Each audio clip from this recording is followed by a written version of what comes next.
Right now, we are talking tricky family members over the festive period and how it can put a dampener on the Christmas cheer.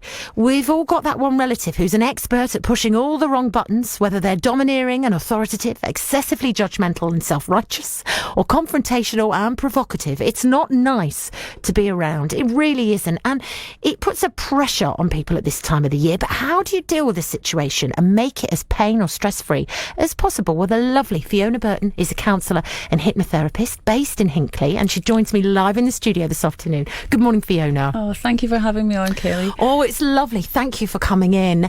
This is such a hot topic. At this time of the year, it's a big thing for a lot of people, isn't it? It really is. And I know from working with clients that it can come into their kind of awareness and consciousness even in the summer, and they start seeing they're dreading Christmas, depending on, you know, the family dynamics and expectations, maybe people inviting themselves for Christmas. So it can cause a lot of stress. So that's what I wanted to come on and talk about, is how to reduce the stress around these sometimes unavoidable situations. We do hear, and I read a lot about this, you know, there is such a thing as, we talk about toxicity, toxic environments, toxic friends, but there's toxic family members as well. This is a real thing for people, you know. Nobody's family is perfect, I don't think that, but often, you know, it can be very far removed from that lovely 2.4. Oh, absolutely, yes. So for some people, you know, it can be quite sort of, I suppose, damaging emotionally, psychologically to be around certain family members. Very much so. And the disconcerting thing is that sometimes people maybe don't realise that their family members are toxic, so that's another dimension. So they're thinking, it's my fault, I must wind them up, or I'm not trying hard enough, particularly if it's, I don't know, say a mother or mother-in-law or an uncle who's very critical, so you're kind of feeling, oh, what are they going to pick me up on this time? And so people can start to feel, oh, I need to try harder, I'll need to put on, you know, extra special spread, because actually what we're trying to do is placate or try and appease somebody who's got very unrealistic expectations. So actually the first thing is recognising, oh yes, this person is actually toxic. In other words, they are being unreasonable, they're being disrespectful, they're being unkind. And when we look at it through that lens, it makes you realise, wait a minute, there's some of this is my responsibility to deal with, but actually a lot of it is, it's their responsibility of how they behave, and it's not my job to change that. That's freeing, isn't it? Because then because sometimes, although we don't mean to as people, we enable people's behaviour. Absolutely. And not in a critical way for anybody that maybe realises that, you know, and I was listening to, when you were talking to Lena earlier, that this is not about judging or criticising or blaming anyone when we do recognise we're in those patterns. It's because we end up in patterns like that. So you might call it people pleasing in a non-judgmental, critical way. It's a trauma response. It's a way of being that people have learned over the years, that if I can please people, then I will be safe, emotionally safe.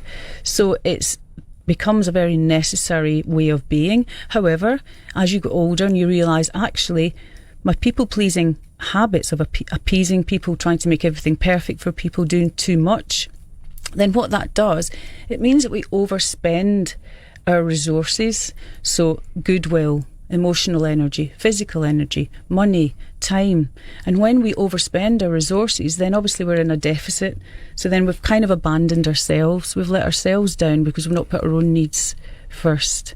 So yes, it's about, like Lena said earlier, for anybody who was listening, it's about, a really good trick is to stop and reflect. I am feeling obliged to do this, or I'm feeling scared about this situation. So it's thinking, taking a deep breath.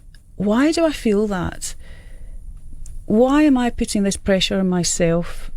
So checking in and thinking, okay, what is my capacity? Because we've all got limited capacity. Yeah, and that changes at different day to day, different times of our lives when we're busier than others. And I mean, there's so much in me that just goes, blow it. You know, nobody should have to sit at a table with someone they don't want to be around. That's life's too short.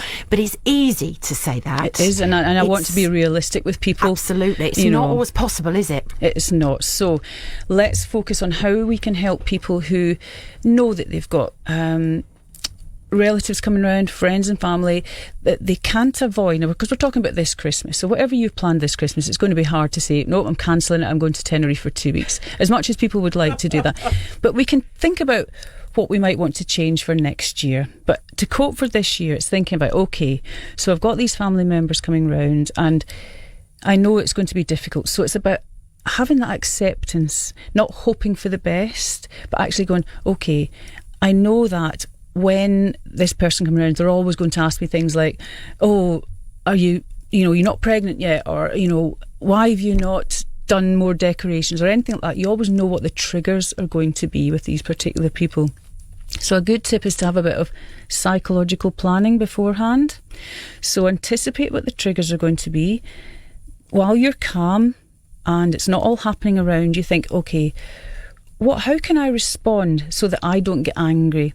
Or how can I respond so that I don't feel obliged to enter into an uncomfortable conversation? So that's one idea. Think ahead of what might I say, or I will allow myself, if I need to just excuse myself for 10 minutes and go out into the garden, or go upstairs and scream into a pillow, or something like that, that you can say to yourself, I'm going to have these ways of coping. Another one is have an ally.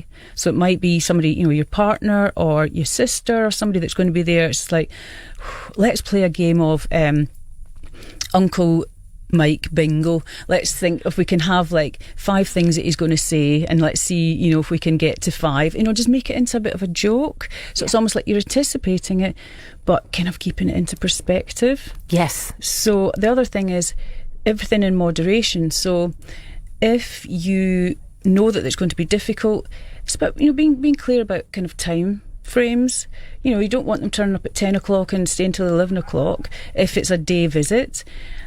Think about what's my capacity, what will I be able to cope with. Yeah, put those boundaries in. Put the boundaries in. It's so you tell them when you want them to arrive, and you kind of give say them an idea when it's of, over. Yes, as well, so people know, especially when you've got children. I know, anyway, it's a long day and it's a lot, absolutely, isn't it? And people have pressure, maybe, I don't know, in-laws or grandparents or friends wanting to come round if they've got really young children. Oh, I want to see them opening the presents, whatever. But actually, if you want that special time to yourself, you are allowed to say that. Yeah, we've had when my daughter was younger, we had a little bit of that because we lived away, and I think it was her first Christmas or her second?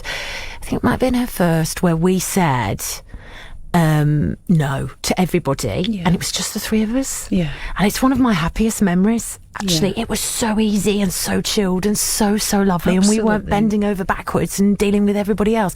But also, we had our whole house to ourselves for Christmas, and we wanted that. We needed that. Yeah, and sometimes this awful word "selfish" put on us constantly.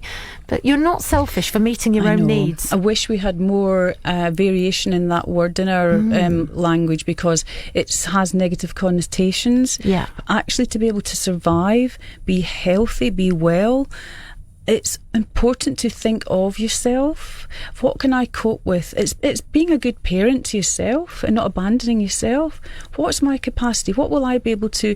If you know you've got somebody who really makes you angry or really hurts your feelings and being really cutting by putting you down, criticising all the food or whatever, or the lack of things, then it's about thinking, wait a minute, I need to decide how I'm going to cope with this. Protect your own energy. Don't allow that person's energy to kind of become yours. Remember, it's more about them than it is about you. Yes, that's so true, isn't it? And I love that quote about, when people are mean to you, it's because they're unhappy with themselves. Exactly. Sometimes it's hard to remember, but if you can take it on board, you let go of it a lot quicker. So that's the psychological preparation. I know they're going to say those things because that is what they do. However, a kind, emotionally mature, emotionally stable person would not say those things. No. So recognising that if somebody in your life, even if it's somebody that you also love as well, because that can be really mess up your head. You love this person, or you do like some of the qualities, but actually they have this really antagonistic side. Recognise that they're not saying those things because you deserve it. They're saying it because that's their personality. That's a kind of blind spot they have. It's just the way they are. Some great advice there, and I love the ally advice as well. You need that brother or sister or partner, the tag team, so someone's got you. That's very important really in those situations.